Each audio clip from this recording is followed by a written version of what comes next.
दिल्ली के बंगाली कॉलोनी में एक मंदिर हुआ करता था। गांधी एक बार वहां गए और नमाज पढ़ने लगे, जिसके बाद गोडसे ने सवाल उठाया था कि क्या आपकी हिम्मत है कि किसी मस्जिद में जाकर आप गीता पढ़ दें। नाथूराम गोडसे का जन्म पुणे के एक ब्राह्मण परिवार में हुआ था। वो बचपन से ही नेशनलिस्ट आइडियोलॉजी के समर्थक थे। यही वजह है कि उन्होंने अपनी स्कूलिंग को महत्व नहीं दिया और 10वीं की पढ़ाई छोड़ आरएसएस में शामिल हो गए।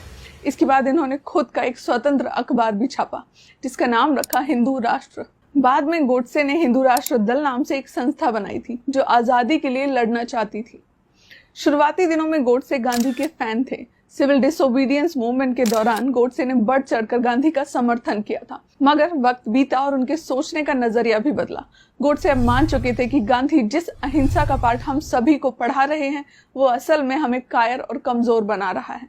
गोडसे को लगने लगा था कि गांधी एक मास मर्डरर हैं। उनका मानना था कि गांधी एक प्रो मुस्लिम है और एंटी हिंदू। गोडसे को लगता था कि पार्टीशन के अकेले जिम्मेदार सिर्फ और सिर्फ गांधी ही हैं और उन्हीं की वजह से लाखों हिंदुओं को अपनी जान गंवानी पड़ी थी।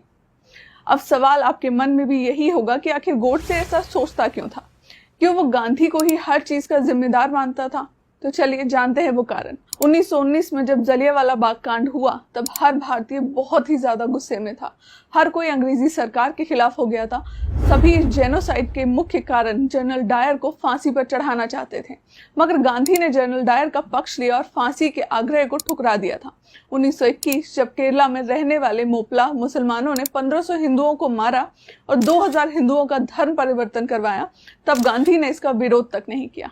त्रिपुरा सेशन के बाद नेताजी सुभाष चंद्र बोस को कांग्रेस का प्रेसिडेंट इलेक्ट किया गया था, वो भी मेजॉरिटी से, मगर गांधी इस बात से खुश नहीं थे। तब गांधी ने नेताजी से जबरदस्ती प्रेसिडेंट का पद छीन लिया था। जब भारत और पाकिस्तान का विभाजन हुआ, तब जम्मू और कश्मीर के राजा थे किंग हरि सिंह। तब गांधी ने दलील की कि जम्मू एक मुस्लिम बहुल्य राज्य है, इसीलिए वहां के सीएम या लीडर एक मुस्लिम ही होना चाहिए। मगर दोगलेपन की सीमा तब पार हो गई थी जब गांधी के दोस्त उस्मान अली खान हैदराबाद पर रूल कर रहे थे, जबकि हैदराबाद में हिंदुओं की संख्या मुस्लिमों से कई गुना ज्यादा थी, जिससे ये बात तो साफ होती है कि गांधी सिर्फ और सिर्फ राजनीतिक फायदा ही देखते थे।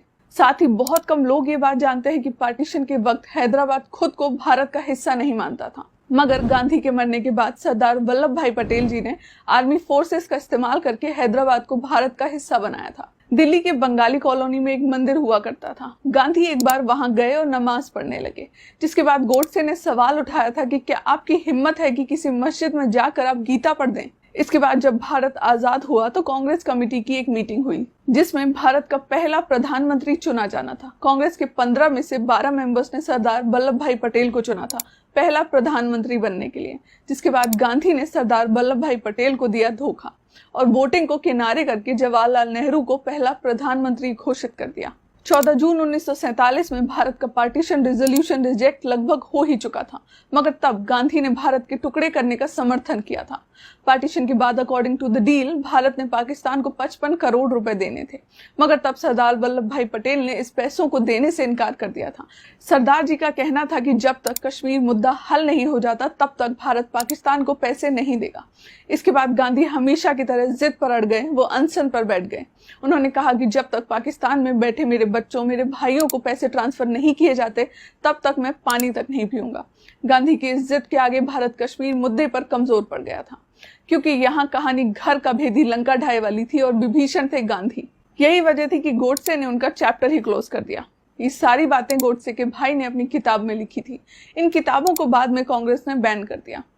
अगर वीडियो पसंद आई हो तो लाइक और शेयर करना ना भूलें। जल्द ही फिर मुलाकात होगी एक नई वीडियो के साथ। तब तक के लिए नमस्कार।